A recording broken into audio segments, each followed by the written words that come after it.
Therapy Chat Podcast, episode 57.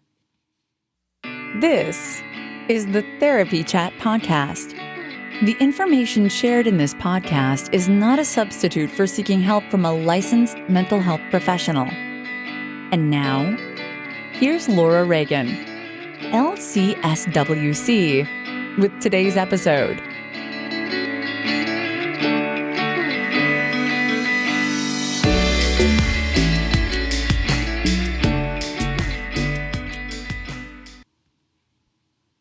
Hi, welcome back to Therapy Chat. I'm your host, Laura Reagan, LCSWC, a therapist in the Baltimore, Annapolis, Maryland area, and I use an integrative approach to working with survivors of childhood relational trauma.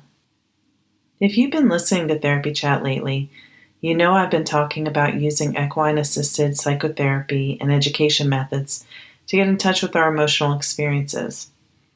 Pretty much everybody who's come into contact with me in the past month has been hearing about my new passion for equine-assisted psychotherapy and working with horses. In episode 55, I talked about my own experience of making a deep soul connection in a barn when I spent a Saturday morning at an equine learning workshop with 4 other women and 2 horses. That changed me, and I'm still feeling it weeks later. I can't wait to do more, and I will in a couple weeks when I trek to the Hudson Valley in New York for a beautiful equine retreat for therapists and healers offered by my friends and colleagues Rebecca Wong and Marisa Goudy. I can't wait to meet those 2 ladies in person. You'll be hearing all about how wonderful it was from me in a future episode. So in episode 56, I followed up with an interview with Charlotte Hiler Easley, who's an LCSW and Equine Specialist in Lexington, Kentucky. She developed a model called Equine-Assisted Survivors of Trauma Therapy that is being used with survivors of sexual assault to experientially teach safety in our bodies, to see what it feels like to set and hold boundaries, and to take care of ourselves in relationship, as well as allowing ourselves to be vulnerable and risk trusting another who may hurt us. Sounds like a metaphor for life, right? This experiential work with survivors of trauma sounds very powerful to me as someone who's worked for years with trauma survivors and as someone who's recently had a life-changing experience with horses. I think it's amazing, and I would love to have something like that here in Maryland. It should be everywhere. I hope it expands, and I think Charlotte's doing wonderful work. So if you haven't listened to that, please check out episodes 55 and 56. In hearing about Charlotte's work from her, and after having my own experience in the barn that changed my life and rocked my world, I realized there are some similarities between children and horses, which are very relevant to the therapy work I do with my clients. It might seem like a strange connection, but stay with me. I'm going to tell you about 3 ways that children are like horses and why you should care. So as I explained in episode 55 and the blog post that went with it, this information comes from the EGALA website, what I'm about to share. Equine-assisted psychotherapy and learning works for these reasons. As I said, I'm quoting myself, because horses are prey animals, they rely on nonverbal cues to stay alive. Their lives depend on accurately reading these cues. Horses learn from their interactions with us whether or not we are safe, which lets them know if they are safe. Children do the same thing. They read our body language more than our words. So another thing from that blog post or that past episode, episode 55, I said, like humans, horses are social creatures who live in herds. Now, Brené Brown frequently says, we humans are wired for connection. It all goes back to attachment. Children need protection and care from the adults they depend upon for survival. When a baby is born, that child is completely helpless and dependent upon their caregivers for protection.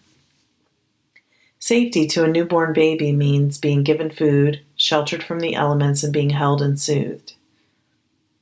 Physical safety is being protected from harm. Emotional safety is, will you be there when I need you? Do you care about what I need? Do you do what you say you're going to do? So a third way that horses and children are similar, horses know when what we're saying and doing don't match what we're feeling and sensing, even though we might not know. They reflect back to us what we're feeling and sensing, or the incongruence between our feelings, sensations, words, and actions, especially when it's outside of our own conscious awareness. Children also notice incongruence between our words and our nonverbal cues. Children know when a parent says they are not mad, but they really are. They know when a parent is crying, but says nothing is wrong, that it isn't true. Why do they pay attention to this? It's part of how they make sure they are safe. If their primary caregiver isn't okay, then they aren't okay, because who will take care of them if something happens to the primary caregiver? That's how children think. They have to. They depend on us. Okay, so I've made my case for children being like horses in 3 ways, but why should you care? Well, you should care if you're a parent, because it's important to understand what your children need to thrive. What your children need in order to thrive. I talked about in episode 21 the secret to raising well-adjusted children, and this is part of it. But you should care even if you aren't a parent, because you were once a child. Yeah, but that was in the past, right? Not so fast. Attachment affects us throughout the lifespan. It shows up in our peer relationships, our intimate partner relationships, in our interactions with our coworkers, our supervisors, our supervisees, and it affects how we feel about ourselves in general. When you have a disrupted attachment, it's common to feel like I'm not worthy of love and belonging, which feels like there's no point in living. The attachment that develops between a child and their primary caregiver begins immediately at birth, and maybe before, but that research is still in the works. It continues to develop, with the most intense period of attachment development happening between birth and age 3. As I mentioned, children depend upon the attachment with their primary caregivers for their very survival.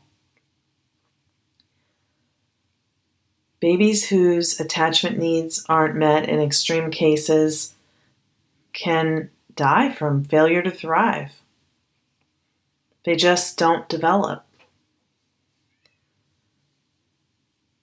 However, attachment repair can happen throughout the lifespan, so even if there was a disruption to secure attachment between the child and the primary caregiver, in most cases it's not too late to change this.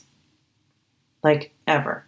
In the worst cases of child neglect, in which children are deprived of touch and verbal interaction with their primary caregivers, brain development can be severely impacted.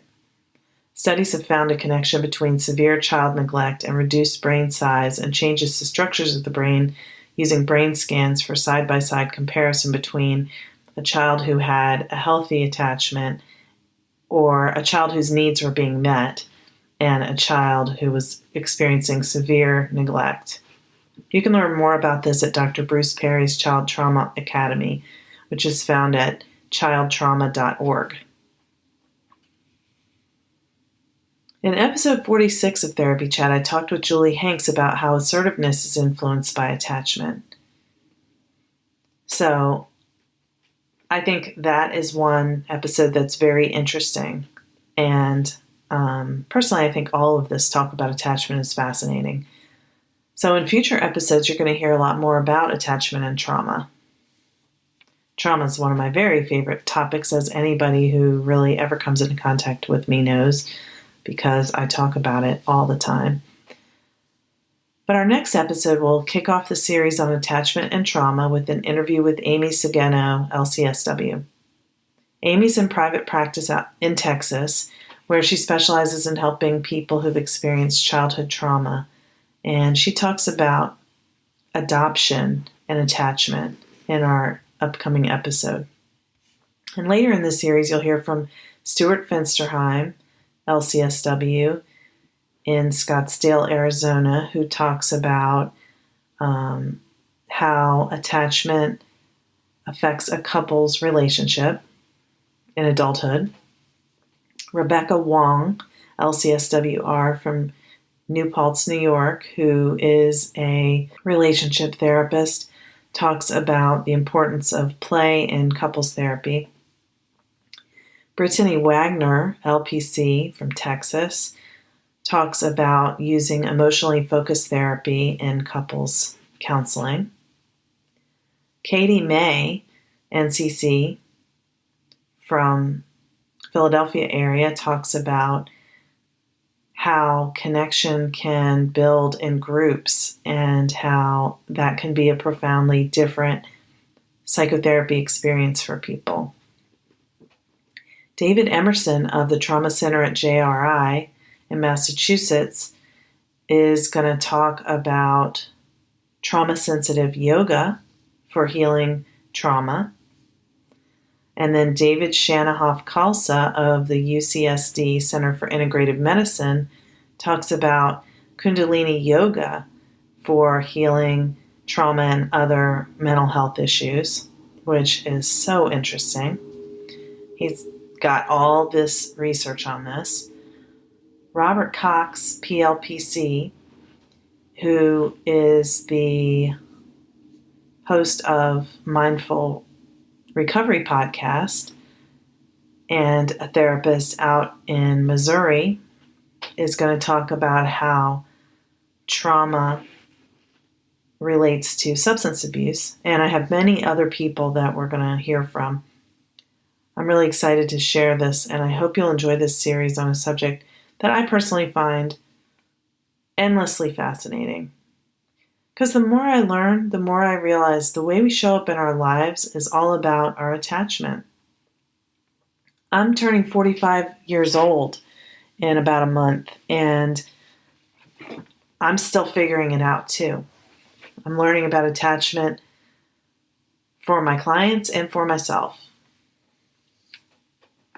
So I can't wait to share these episodes with you over the coming months. That's it for this episode of Therapy Chat, but I hope you've heard something useful, and I know you have a lot to look forward to. I'd love to hear your feedback. Tell me, what do you like? What do you not like about Therapy Chat? Is there a topic you'd like to hear discussed? Please get in touch with me. You can visit therapychatpodcast.com and leave a message for me using the green button you'll see there. And please visit iTunes to leave a rating and review and subscribe to receive all the latest episodes of Therapy Chat. You can find all past and current episodes on the website, and Therapy Chat is also found on iHeartRadio, Google Play, Stitcher, and YouTube. Thanks so much for listening. Thank you for listening to the Therapy Chat podcast with Laura Reagan, LCSWC. For more information, visit Laura's website at www.laurareaganlcswc.com.